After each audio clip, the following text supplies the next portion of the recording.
Untuk mensupport Belajar Bentar, kalian bisa mengklik subscribe. Halo, selamat datang di Belajar Bentar. Haruskah kalian update ke Windows 11 sekarang?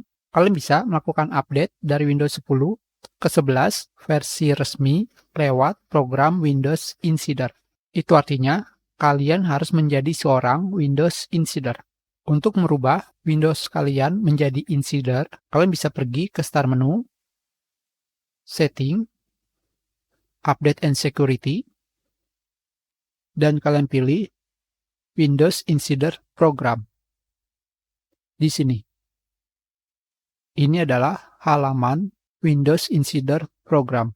Jika terdapat peringatan seperti ini, kalian harus pergi ke halaman Diagnosis and Feedback. Kalian tinggal mengkliknya.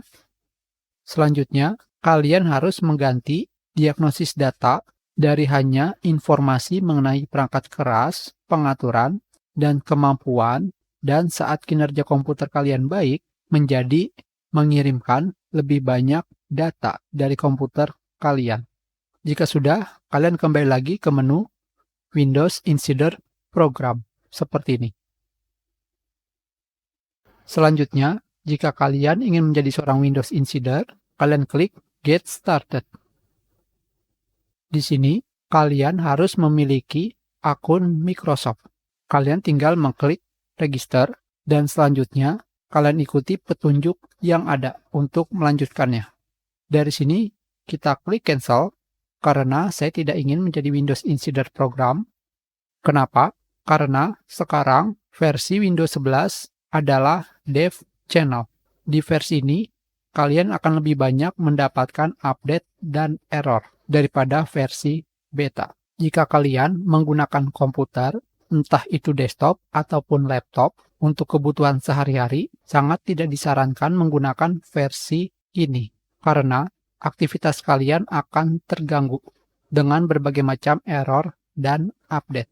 Jika kalian ingin menjadi Windows Insider, disarankan gunakan komputer khusus yang bukan digunakan untuk beraktivitas sehari-hari.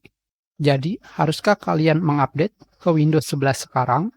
Jika kalian ingin mencobanya, silakan, tetapi lebih baik tunggu sampai Windows 11 versi stabil diluncurkan. Itu lebih baik sehingga aktivitas kalian dalam menggunakan komputer tidak akan terganggu dengan berbagai macam error dan update setiap saat. Tentunya, pastikan komputer kalian menggunakan spesifikasi minimum untuk kebutuhan Windows 11. Kita sudahi pelajaran kita. Terima kasih.